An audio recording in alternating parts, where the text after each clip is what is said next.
So I just recently learned from watching a channel that, I'll be honest, I've been subscribed to for a few years, but it's only been the last couple of months that I've really been watching them seriously, like basically every video they upload. And the name of the channel is 2is1 Gold. And I do suggest you guys go over there and give them a subscription if you haven't done so yet, especially if you are interested in the gold market, because in my opinion, he's one of the best. But anyway, I learned from watching his video today that there are YouTubers out there, as well as people just from reading the comments, that believe that there are coin shops that are not buying gold, and many of them believe that it's going to get worse. In other words, it's going to be really hard for you to sell your gold when the time comes to sell your gold, especially in this market, given that the premiums are down and certainly the demand seems to be down from where it was. Now, of course, I say I didn't know this because I really didn't. I mean, I do watch a number of YouTube channels about precious metals, but I don't watch them all, and I have not seen these videos pop up, so I'm glad that I was made aware of them by 2is1 Gold. But of course, I wanted to see them myself, so I of course hopped on YouTube and started doing some searching, and sure enough, here are some videos from people claiming that, you know, their coin shops and other coin shops aren't buying gold right now. And the reasons for not buying it vary, but the majority of it is generally because they are sitting on too much inventory because of the lower demand and a lot of people selling.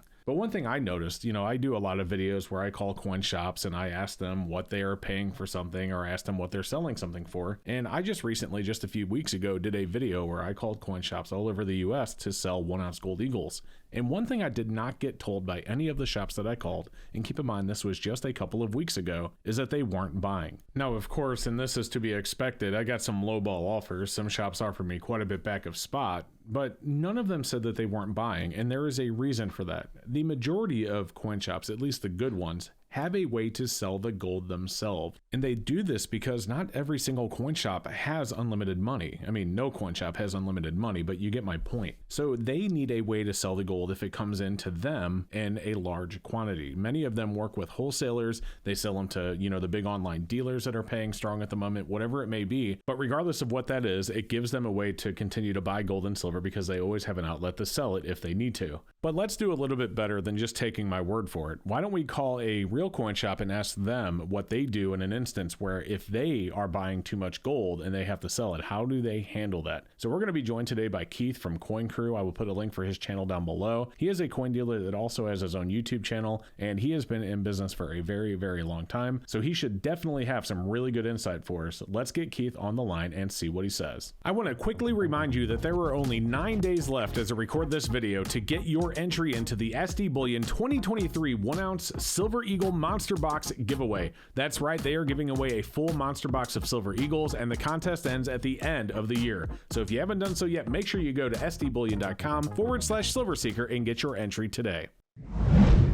All right, so we're joined by Keith from the Coin Crew here. He owns a coin shop in Muskegon, Michigan, and has been a coin dealer for, you know, a very long time. Keith, whenever you're buying gold, like let's say there's a situation where, you know, the gold price skyrockets and everyone wants to sell, what would cause you to not be able to buy it? Like, you always have a way to wholesale it out, right? So you would still be able to buy it no matter what. Could you kind of give us a detail of how that works?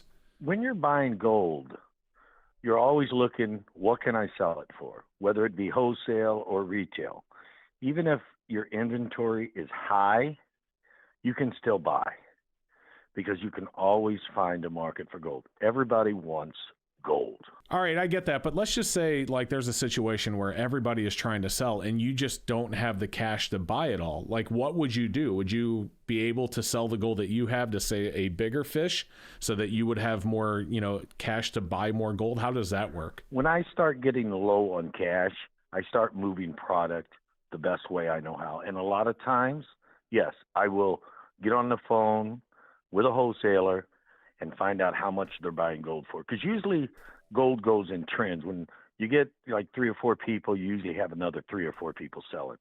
So you can kind of guesstimate, hey, I'm going to probably buy some ounces of gold today. I don't have no money, so I need to get some money on hand. So you'll sell some of what you already have. If your inventory is high, obviously you have money to buy gold. You just have to move it around. Right. So what you're saying is gold is money. You just have to move it back into currency because that's what the people are looking for. Exactly. People are looking for currency. So you give it to them. So is there ever a situation where you would not be able to buy gold at all? There's probably one situation, and I never see that happening, is if I've got a lot of gold and I get on with wholesalers on the phone or however I decide to contact them, and they tell me they're not buying, If I have no money, then obviously that would be the only scenario. But I keep a little bit of cash on hand, so even if that scenario comes up, I could still buy to some extent. That makes sense. But if the wholesalers aren't buying, would you still be inclined to buy? Like if the wholesalers aren't buying, obviously there's a large amount of inventory out there. There's a large amount of gold sitting on the market that people aren't buying. You would still be inclined to buy it even in that situation? Yes, I would still be inclined to buy it. I would just have to obviously buy it a little bit less than normal because I couldn't sell it. And I wouldn't want to try to burn through my cash too fast. So let me ask you this. If you had to buy a lot of gold across the counter and you knew you were going to have to sell that to a wholesaler, do you have to pay a little bit less for it than in, say, a time where you would just buy it and then put it out for resale at retail? What we do when we know we're going to have to sell it to a wholesaler, we try to go 3 to 5, maybe 6% tops, because we have to pay shipping on that to get it to the wholesaler, less than what the wholesaler would pay us. So yes, we would buy it slightly less. Normally, when people come to me to want to sell gold, I'm paying them exactly what my wholesaler would pay me. So you're paying them what your wholesaler would pay you, or you're paying them what your wholesaler would sell it to you for? I am paying them what my wholesaler would pay me if they're bringing it to me, just like they're selling it to my wholesaler direct. That makes sense. So, and if in that situation, if you had to sell it to your wholesaler right away, you would actually lose money then because you'd have to pay for shipping and insurance. That is correct. And that's why if the scenario comes up to where I have to sell it to them, I would buy just slightly back of that. Okay. But I would say, based on what we just talked about, at the end of the day, there's really no situation in where you wouldn't buy gold. So in all the decades that you've ever been in business, has there ever been a time where you had to turn somebody away? Yes, there has. Okay. One time. They wanted cash right then and there, and all I had was checks. Okay. Well, that's a little bit different. You had the currency available, just not in the form that they wanted. Correct. Gotcha. But other than that, no, I've never, ever turned anyone away who wanting to sell gold.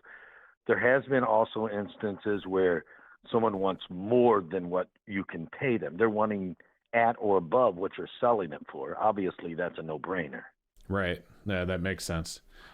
All right, Keith. Well, I appreciate you joining me today. Definitely would look forward to having you on again in the future. And guys, if you haven't been over to Keith's channel, I'll put a link down below. Keith has a great YouTube channel, and you should definitely go check it out and give him a sub. Thanks for having me, Seeker. Absolutely. I appreciate it. No problem. Thank you.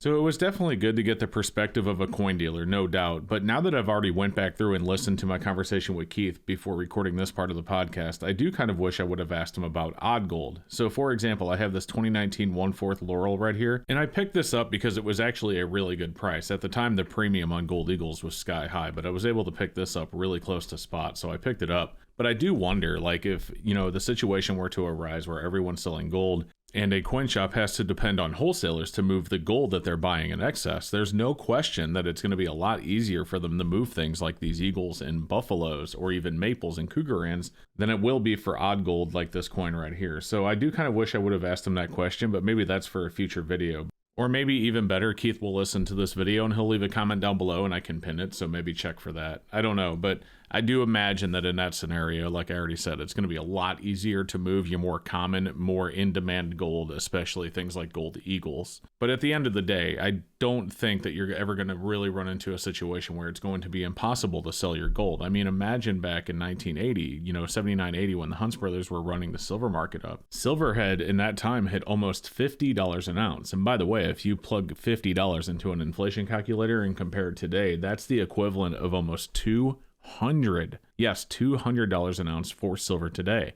And people had no trouble selling their silver to coin shops all over the US. In fact, as I have said in many videos, covering that topic, there were lines out of the doors from most coin shops every single morning that would open up, and they would have people waiting there with bags of 90% silver, old silverware sets, old jewelry, just basically anything they could get their hands on because the price of silver had gotten so high. And yet every single coin shop had no trouble buying it because they were moving it off to big wholesalers, to big dealers. Silvertown is a perfect example. They melted down a ton of silver back in the day that they bought from local coin shops all over the US that were shipping it to them because they were buying so much. So yeah, I believe that there really will never be a situation where you won't be able to sell your gold. There's always going to be buyers out there. Maybe your local coin shop doesn't have a network set up to where he can move it quickly if he ends up buying a lot of it at once. But I think ultimately there will never be a situation where you won't be able to sell your gold.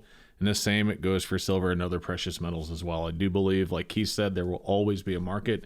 People will always want gold. But who knows? Do me a favor and leave a comment down below and let me know if you've ever had any situations where you weren't able to sell your gold to your local shop or whatever it may be, or if you've ever had any concerns of that sort. I would love to know your comments. I do read the majority of my comments. I don't respond to them all, but I do read almost all of them. So do me a favor, do that. Don't forget to like and subscribe if you haven't done so yet. Check out this video above if you haven't seen it because it's a great one, and we'll see you next time.